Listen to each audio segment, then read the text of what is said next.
o ódio tem que minimamente também conversar com o seu oposto para fazer alguma coisa no meio. E aí eu sempre brinco, Celso, que eu não teria medo de atender Hitler no meu consultório. Talvez com certo mal-estar, né? Mas uma curiosidade interessante também. Eu não teria mórbida, medo dele. Mas interessante. Mas olha, agora com todo respeito a essa mulher que eu vou dizer aqui, profundo respeito por ela, e eu estou no meio de uma alegoria, por favor, eu teria medo de atender Madre Teresa de Calcutá, porque o oposto poderia vir com muita força. Começa agora Quem Somos Nós, o programa para quem tem prazer em conhecer.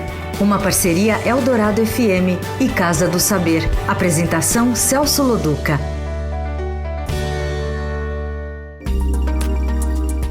Boa noite, você está no Quem Somos Nós, uma conversa para quem tem prazer em conhecer. Toda segunda a gente fala sobre a natureza humana com alguém que pode nos trazer um olhar interessante. Você pode ouvir todas as conversas que já foram ao ar nesses mais de 2 anos de programa no podcast, ou ainda no Território Eldorado, Casa do Saber, ou direto no quemsomosnós.com.br. Hoje a gente começa uma série que é uma das mazelas do nosso país e do nosso tempo, a violência. Vamos tentar compreender o porquê de sermos tão violentos e o que fazer para, se possível, superar isso. E a nossa primeira conversa é com o psicanalista Welson Barbato. Boa noite, Welson. Boa noite, Celso. Obrigado pelo convite. Eu que agradeço de você estar aqui. Quem é você? Meu amigo, que pergunta. Eu gosto de algo, né? Como psicanalista, como homem, eu prezo algo que inclusive me fez escolher a carreira de psicanalista, né? Eu gosto da contradição. E eu penso que a gente vive numa sociedade atual onde a gente está suportando muito pouco as contradições, os impasses, né? E dessa forma me interessa, e eu me interessei muito cedo, profissionalmente, como homem também, pelas questões mais dialéticas, né? Isso quer dizer o quê? Que as consistências sempre me incomodaram, né? As verdades absolutas sempre me incomodaram. Nesse sentido, eu fiz uma trajetória... Mesmo criança? Eu venho de uma família que dialetizou um pouquinho as religiões, por exemplo. Eu sempre gosto de contar isso, porque até faz parte da minha trajetória analítica, de certa forma. E acho que foi um certo privilégio, embora na infância, na adolescência eu reclamasse um pouco. Mas depois isso foi ganhando um contorno muito interessante, né? Pouca gente entende isso, né? Venho de uma tradição católica onde todos eram ateus, ou se diziam ateus, né? Então, isso ficou muito marcado na minha vida, né? O catolicismo como território e não como religião, né? Compreendo perfeitamente. E que me fez, por um longo tempo, não conseguir assimilar muito essa questão, né? Porque, na verdade, em geral, as pessoas te taxam ou de católico ou de ateu. Esse ou, né, que eu nunca entendi direito e que eu defendo como uma possibilidade muito binária, muito maniqueísta e muito pobre, né? Não se trata do ou, né? Eu acho que eu aprendi, de alguma forma, na tradição da minha família, de um italianismo muito forte, de uma tradição católica muito forte, que cabia um pouco de dialética ali. Então, catolicismo como ética, é isso? Como visão de mundo, como olhar? Não, acho que, olha, eu vou dizer uma coisa prática. Que eu gosto muito, Celso. O catolicismo na minha família entrou como algo lúdico. Todas as grandes datas católicas, e principalmente a Sexta-feira Santa, né? Principalmente a Sexta-feira Santa, sempre foi muito esperada e ao mesmo tempo, não ridicularizada, mas ao mesmo tempo a gente ria um pouco. Não dela. Exatamente aquilo que a tradição dizia que deveria ser. Isso. Mas por era outro uma união lado, de família em torno do assunto, é isso? Então eu tenho lembranças muito fortes de, ao mesmo tempo, ter uma família que prezava alguns rituais, e eu insisto, principalmente da Sexta-feira Santa, né? E ao mesmo tempo ria muito deles, né? Isso me fez entender uma coisa depois, alguns anos depois. Isso é você? Porque no final você está respondendo assim, porque a pergunta é quem é você, né? E você tá, no final a gente está um pouco, mas isso é você? É o cara que preza coisas, mas não leva nada exatamente a sério? Eu gosto disso, acho que sim. É mais ou menos isso? Mais ou menos isso. Poderíamos, né? Se a gente ir por puder aí. Definir minimamente, né? Claro, Se claro. No nível do que a gente está fazendo aqui. Não estamos fazendo a sua terapia aqui, tá certo? Por enquanto. Por enquanto. Mas que foi algo marcante na minha vida, ainda é, né? E sempre me incomodou essa questão de algumas opiniões muito claras, muito certas, né? Muito assertivas. E aí eu encontrei na psicanálise aos 17 anos, né? Fazendo ou lendo? Fazendo e lendo. Fazendo e lendo, por uma série de contingências da minha vida, né? Encontrei especificamente Lacan, onde essa questão começou a se presentificar de uma forma um pouco mais formalizada, né? Então eu comecei a ler Lacan aos 17 anos, entendendo muito pouco, quase nada, mas algumas frases iam ganhando relevo. Por exemplo, essa, que até hoje marca a minha clínica, que depois eu fui formalizando, fui fundamentando, que é: nenhuma afirmativa está baseada em si mesma, toda afirmativa está baseada no seu contrário. Eu acho que o mundo está paranoico. Se o mundo está paranoico, ele está se reunindo em torno das identidades e não em torno das diferenças. Por que você vê assim? Então, deixa eu tentar definir minimamente, ou situar minimamente, o que eu estou chamando de uma posição paranoica, né? Que talvez não seja a posição que a gente escuta no sentido usual da língua, né? Mas uma sociedade que, em geral, né, está suportando muito pouco as contingências, o acaso, o inesperado, o imprevisível, né? Mas quando foi diferente? Não existe um desejo quase universal de certezas, de seguranças? Mas, Fê, não existe isso? Existe. Quer dizer, não estou fantasiando, né? Acho que é quase assim, constitucional. Então, existe, as pessoas querem ter uma certeza, ou nos relacionamentos, seja lá o que for. Mas, aonde que as pessoas, com tranquilidade, tratam a incerteza? Mas você não acha que nós já fomos mais poéticos? Eu tenho a sensação que a gente está ficando velho quando começa a falar isso, sabia? Isso é papo de velho. Não. Que fala assim, não, assim, a gente começa a ficar velho, começa a achar, pô, mas era mais legal antes. Eu tô falando... Meu pai achava mais legal também a parte dele, a vida dele, do que a minha. As músicas da época dele do que a minha. Sim. E eu tenho às vezes essa sensação, mas aí vem um sininho e fala: epa, isso quer dizer que eu estou ficando velho. Não, senão a gente faz uma atitude quixotesca num minuto, né? O que eu estou percebendo, inclusive na clínica, é que nós estamos um pouco mais... Isso não tem nenhuma relação com o saudosismo. Na minha clínica, que já tem alguns anos, eu já percebo essa diferença. Eu acho que nós estamos perdendo um instrumento mais simbólico. Que o ser humano sempre quis ser sujeito da certeza, Celso. Estão aí as religiões para provar isso. A origem das religiões, pelo amor de Deus, né? A origem das religiões, como sistema belíssimo, simbólico, né? Eu não estou fazendo nenhuma crítica a isso, eu estou falando do discurso religioso como um sistema simbólico absolutamente eficaz. Com eficácia simbólica comprovada, nós sabemos disso. No tempo. Né? No entanto, quando eu falo da posição paranoica atual, eu falo de uma posição de pressa de resolução de algumas coisas, né, que faz com que a gente encontre soluções mais precárias, soluções discursivas mais precárias, né? E aí, não é novo o que eu vou dizer, mas clinicamente eu vejo isso quase todo dia no meu consultório.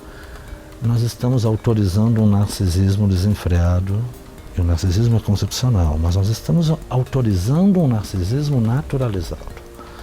Diante disso, né, nós temos uma questão que é, diante de qualquer ataque narcísico, eu vou reagir, né? A gente tem visto isso de certa forma. O tempo inteiro. E de uma forma muito mais contundente. Eu concordo com você que isso faz parte da constituição humana, mas eu acho que a gente já foi um pouco mais poético, sim. Um pouco mais... Ou menos exposto. Porque será que o que está acontecendo não é a exposição disso? Porque antes também, o fato de existirem os instrumentos tecnológicos hoje, que permite a exposição, e as pessoas até voluntariamente se colocam expostas, será que não é essa sensação, parecido com corrupção? Agora que está aprendendo, parece que a gente é mais corrupto, mas a gente não é mais corrupto agora, né? A ideia é, será que o que está acontecendo não é uma exposição daquilo que acontecia em dimensões menores? Acho que sim. Será que a gente é Acho que mais sim. alguma coisa do que a gente foi ou não? Ou a gente não mostra sei. mais Não, hoje? alguma diferença tem. E essa diferença a gente tem que respeitar, né, Celso, por exemplo. Não tem diferença, mas eu tô pergunta se ela não é disposição mesmo. É que eu acho que nós fizemos uma sinonímia atual que tem profunda relação com a violência, uma sinonímia que é gritante. O que é sinonímia? Sinonímia é uma Depois equivalência. eu vou pegar o uma equivalência, dicionário. Uma equivalência. Ah. Uma sinonímia é uma palavra que tem um sinônimo, que tem um sentido Equivalente. que equivale a ela. Né? Ok. A sinonímia atual, né, inclusive politicamente falando, é discordar é igual a agredir. Isso é algo que a gente tem que pensar com todo carinho. Né? Isso está estampado na sociedade. Né? O verbo discordar, me parece, e alegoricamente falando, virou sinônimo do verbo agredir. É humano que eu não goste da sua opinião diferente da minha.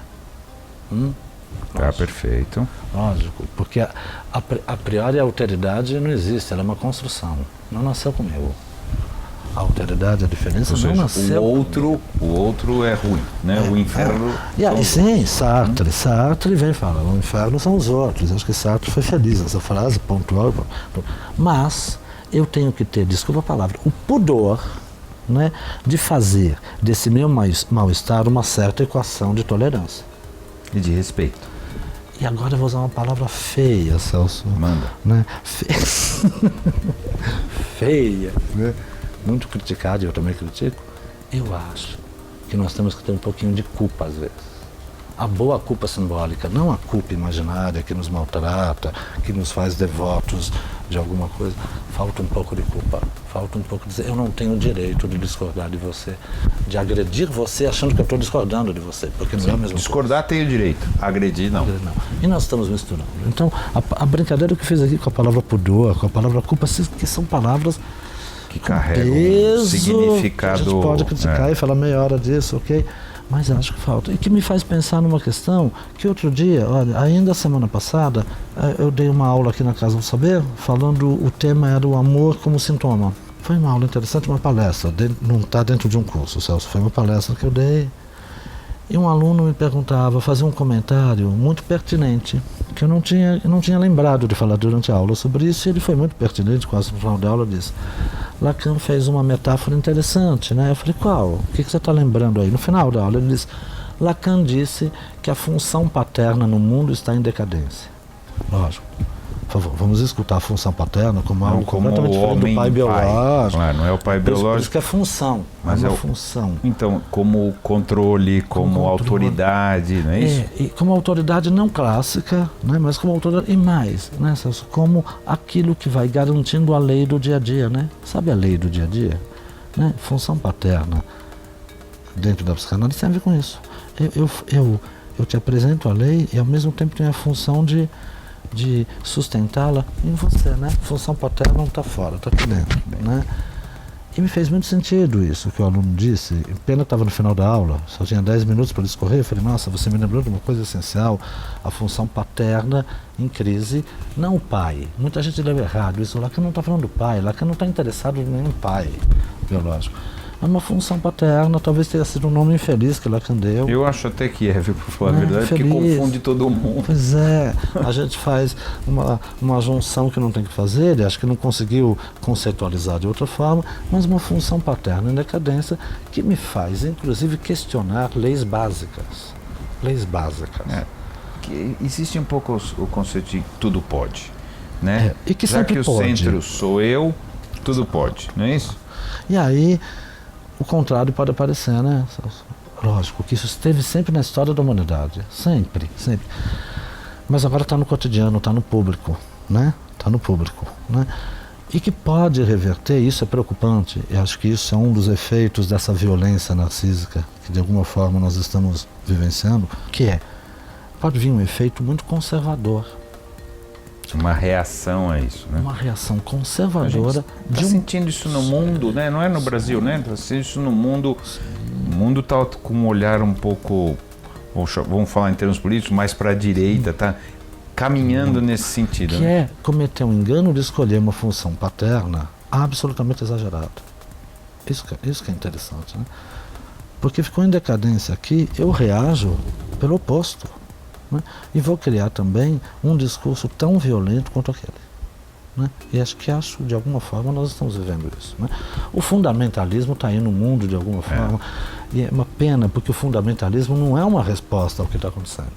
O fundamentalismo também é uma forma... Claro, ele alimenta o que está acontecendo. Então ficamos nessa questão, né? Nessa questão absolutamente dual, né? Onde eu me contraponho a você, mas no fundo estamos na mesma posição. Eu exerço a violência aqui, você exerce aqui, mas exercemos a violência, né? Acho que isso é uma marca que tem aparecido na clínica de uma forma muito forte.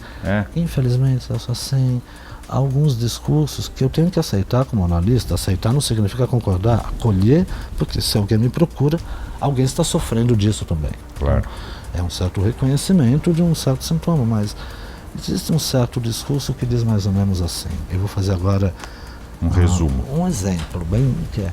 Olha, meu psicanalista, vamos lá, cuida de mim, me escuta, mas não me põe muito em causa não, tá?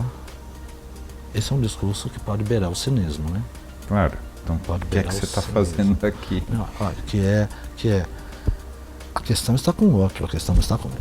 Claro. Né? Que é um discurso também que eu acho que veio se explicitando. Também não é, de novo, também não é novo a gente culpar os outros primeiro do que a gente mesmo assumir a responsabilidade pelas coisas. Também não é muito novo do ser humano, não é? Eu sempre costumo dizer que a gente adora a voz passiva. Lembra a voz passiva da gramática? Uhum. Assim, a voz passiva. Eu sou objeto da ação do verbo do outro, né? Então, eu estou infeliz porque o outro faz isso. Sim, isso é a voz mais usada no mundo desde sempre.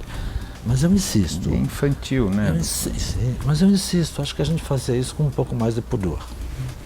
Eu acho que faz sentido você estar falando, porque quando se torna público, fica comum. Agora, eu quero voltar para uma coisa, assim, que existe essa ideia de que, então, o homem é parte determinado pela genética, ok? Parte construído pelas suas experiências e blá blá blá. Pela linguagem. Podemos resumir assim? Vamos. Estamos indo? Sim, vai lá, Celso. Segundo o olhar de Freud, eu não sei se você concorda integralmente, seria legal você falar, nós somos essencialmente maus, vamos dizer assim. Que o bem, na verdade, é uma construção do ser humano. Perfeito. Tá? Ou seja, o ódio, a violência, a intolerância, no final, fazem parte da nossa essência, segundo Freud. Sim. Não é isso?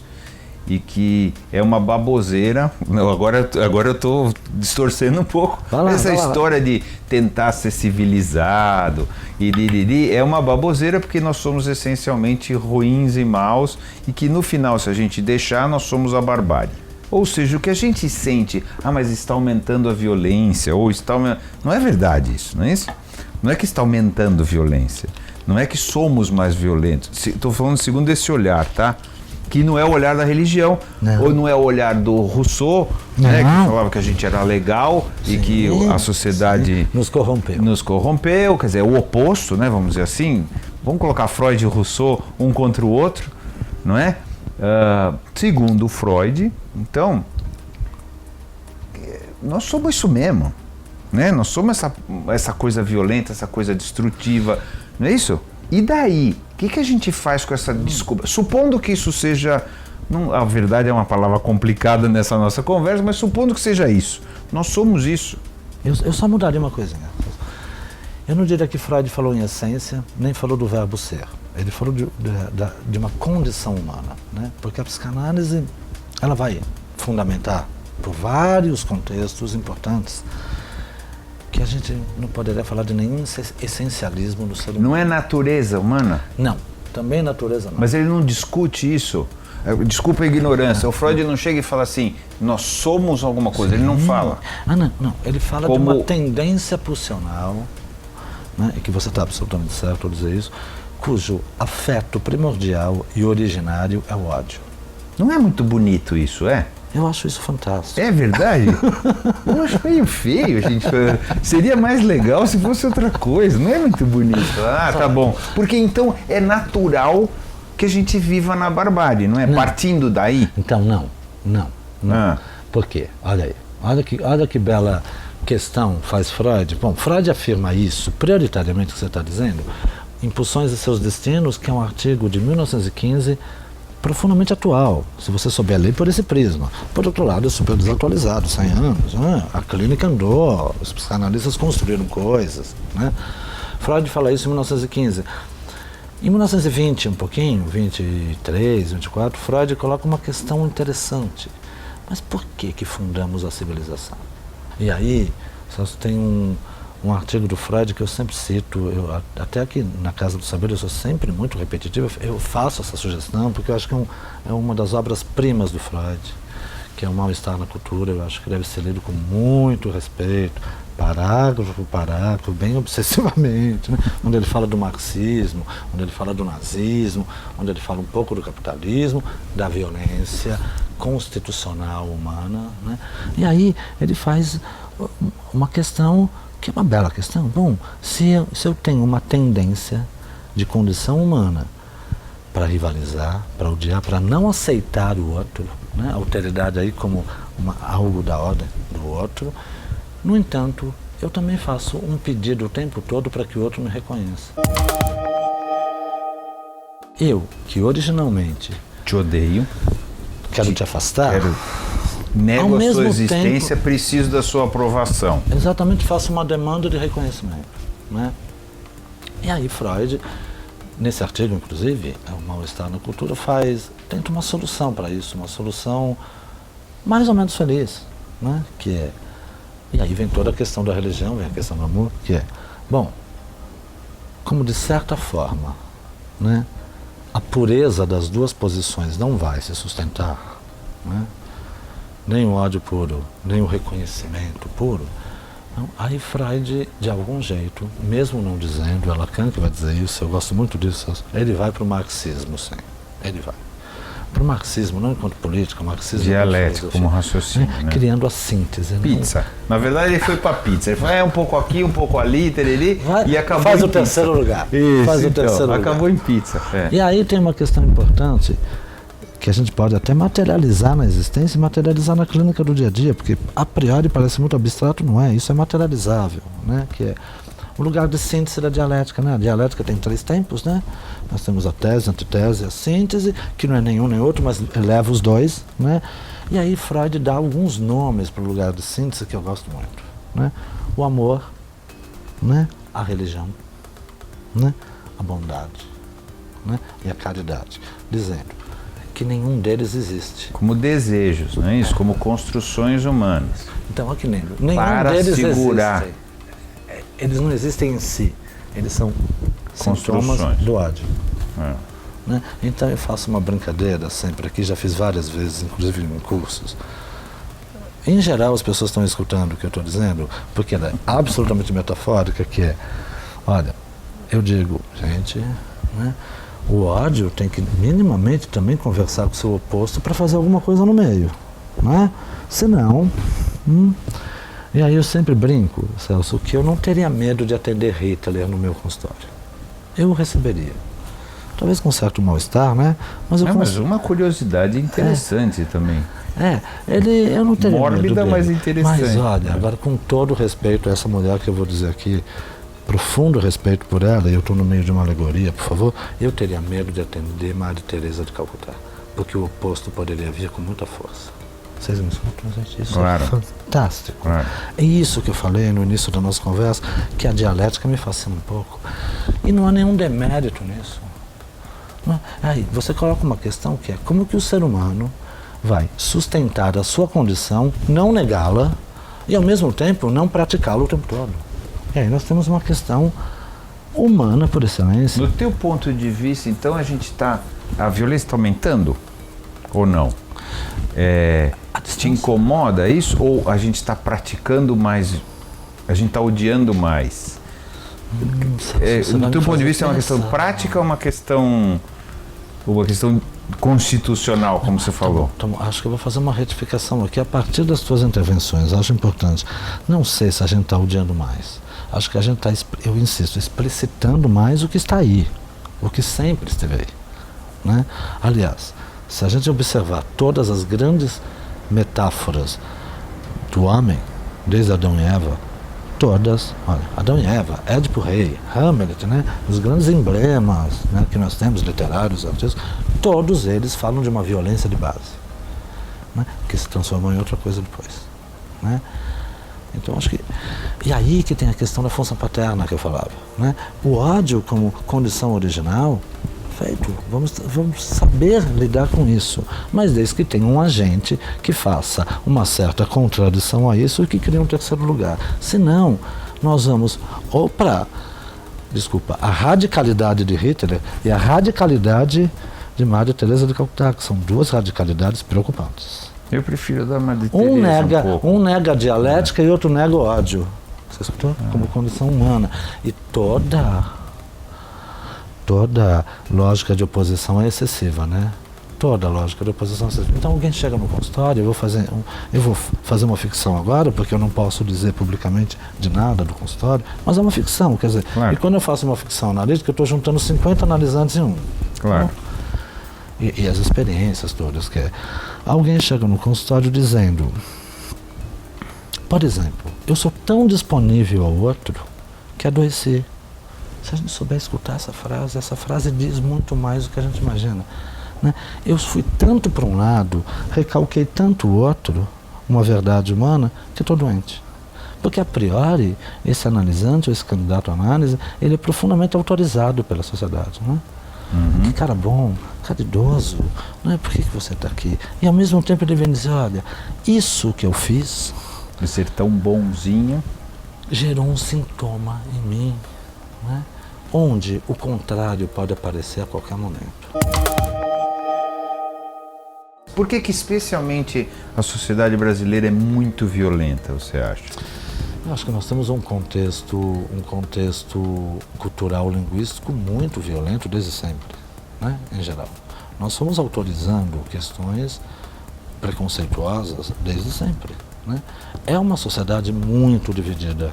Né? É uma sociedade que adora, nós também que do lado adora de trás. As identidades. Que adora as identidades. E aí eu estou fazendo um contraponto. Sabe o que é?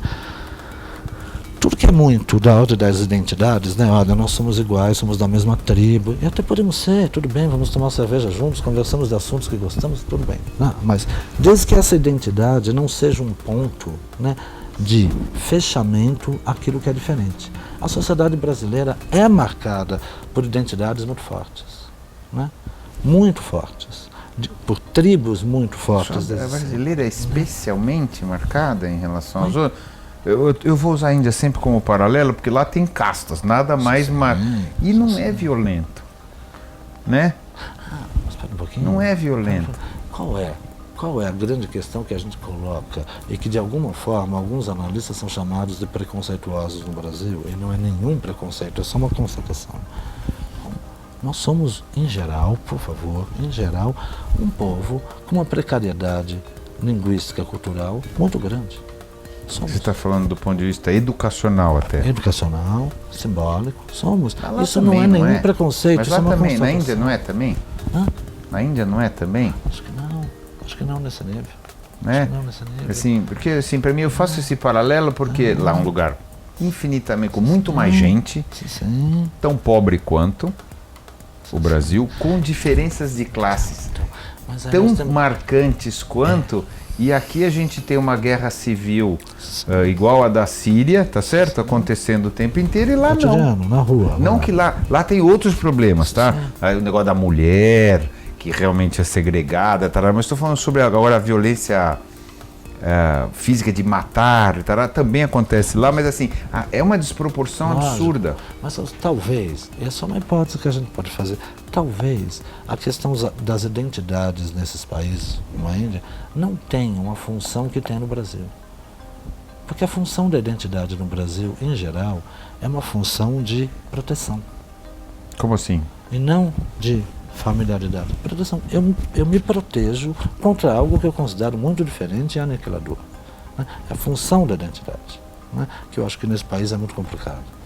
né? Nós temos vários discursos, desde sempre, que dizem de uma forma mais explícita ou mesmo ou menos explícitas do que deveria ser o Brasil.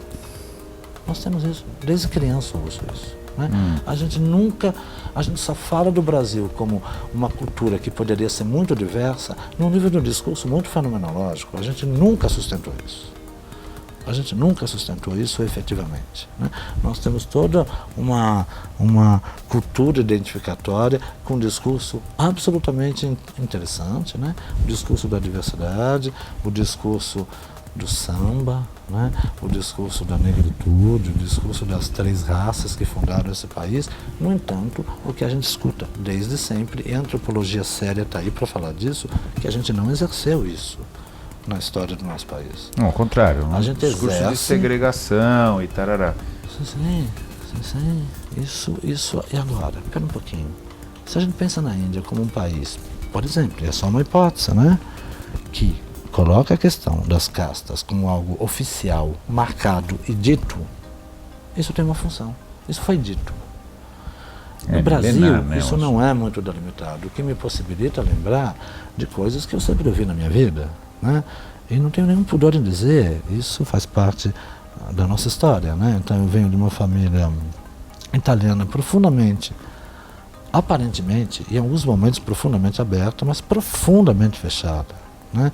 Que dizia, aceitamos todos, né? E quando eu tive uma experiência na minha família, eu posso contar isso, porque não tem nenhum problema, de alguém da minha família se casar com um negro, isso foi um problema seríssimo. Quem somos nós, humanos? Qualquer tentativa de responder a isso, né, vai levar lindamente a um limite da linguagem.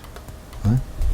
O limite da linguagem. Que nós chamamos aqui de ódio. Ódio é o limite da linguagem, né? É onde a linguagem não está. Né? Eu acho que nós somos profundamente paradoxais e não assumimos o paradoxo. A questão é que a gente precisa aprender a assumir o paradoxo, porque isso faz parte da condição humana, o paradoxo, né? Que me faz, portanto, não estar nem muito desse lado, nem muito desse lado, né? Que me parece uma solução capenga, mas necessária, né? Que eu possa reconhecer, que eu possa dizer para você, mas Celso, por que você está reclamando do seu vizinho, né? Que é chato, que está cheio de defeito, que bateu na mulher? Eu não estou elogiando o seu vizinho, eu falo, mas nós temos uma questão aí, né? De que isso nos pertence. Essas atitudes nos pertencem, nós temos que saber reconhecê-las e engendrarmos minimamente uma atuação civilizatória para tendências de tão não opostas. fazê-las. E não fazê-las. Quer dizer, como é que eu consigo abrir mão, é uma questão fundamental, da ferida que a diferença produz no meu narcisismo? Isso é seríssimo, né? Como que eu consigo abrir mão de uma solução para as feridas que a diferença produz no meu narcisismo? O meu narcisismo concepcional, assim como o ódio, né? Assim como um ódio. Então, quem somos nós? Eu adoro essa resposta, que é, nós somos seres que criamos, né, condições, né, para que possamos, de alguma forma, convivermos. Né? O que a gente criou? O amor, a arte, né, a religião, o pensamento, a filosofia, a psicanálise, que são, isso é muito interessante, Celso, eu gosto disso. Eu me esforço, às vezes, na Casa do Saber para transmitir isso, nem sempre é fácil, não é fácil. Tudo isso são artificialidades, né? Em nenhum sentido pejorativo na palavra artificialidade, vem de artífice, né? Eu faço uma artificialidade. Uma construção. Uma construção. E se tudo isso são artificialidades, inclusive o amor, podemos descansar um pouquinho de nos perguntarmos o que é a verdade. Boa! Acabou bonito! Você ouviu Quem Somos Nós? Uma parceria Eldorado FM e Casa do Saber. Apresentação Celso Loduca.